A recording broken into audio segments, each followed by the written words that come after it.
দীর্ঘ ২০ বছর ধরে একটি রাস্তা দিয়ে চলাচল করেন মানুষ, কিন্তু হঠাৎ করে সকালে দেখেন সেখানে দুটি নতুন কবর।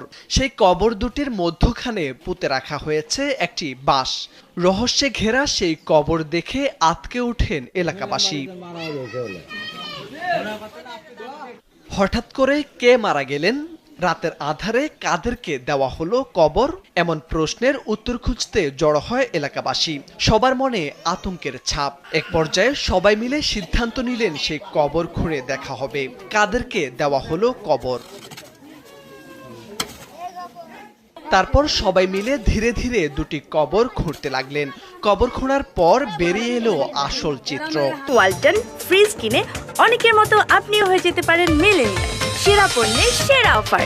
দেখা গেল কোনো মানুষ নয়, বরং কবরের ভেতরে রাখা আছে ইট। সেই ইট চাপা দিয়ে বানানো হলো কৃত্রিম কবর। সিরাজগঞ্জের কাজীপুর উপজেলার মাইজবাড়ি ইউনিয়নের কুনকুনিয়া সর্দারপাড়ায় এমন ঘটনা ঘটে। আব্দুর রশিদের বাড়ি থেকে নিয়ামালির বাড়ি পর্যন্ত একটি কাঁচা রাস্তা তৈরি করেন এলাকাবাসী। পারিবারিক কলহের জেরে প্রায় ২০ বছরের পুরনো সেই রাস্তা বন্ধ করতেই এমন কৃত্রিম কবর দিয়ে প্রতিবন্ধকতা সৃষ্টি করেছেন হাবিবুর রহমান নামের একজন। এরা এই গ্রামের রাস্তাটা বন্ধ করে, আর এটা আসলে কবরস্থান না।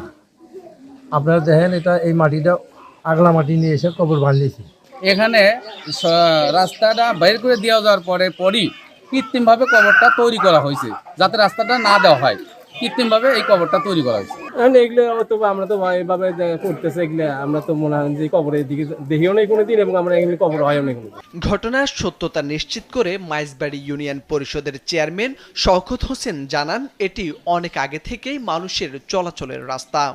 মানুষের কাছ থেকে শুনছেন যে দীর্ঘদিনের রাস্তা। তো আমি মোটামুটি ভাবে রাস্তাটা এখানে জনগণের স্বার্থে এখানে প্রতিষ্ঠিত হোক এবং রাস্তাটা পূর্বের মতোই মানুষ চলাচল করুক, এই আশা ব্যক্ত করে আমি।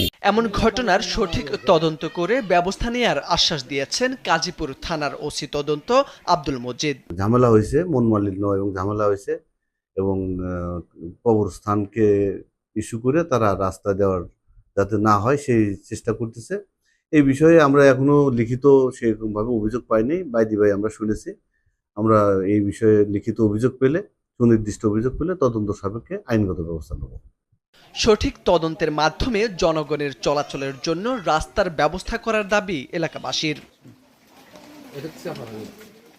মোরশেদ আলম, কালবেলা।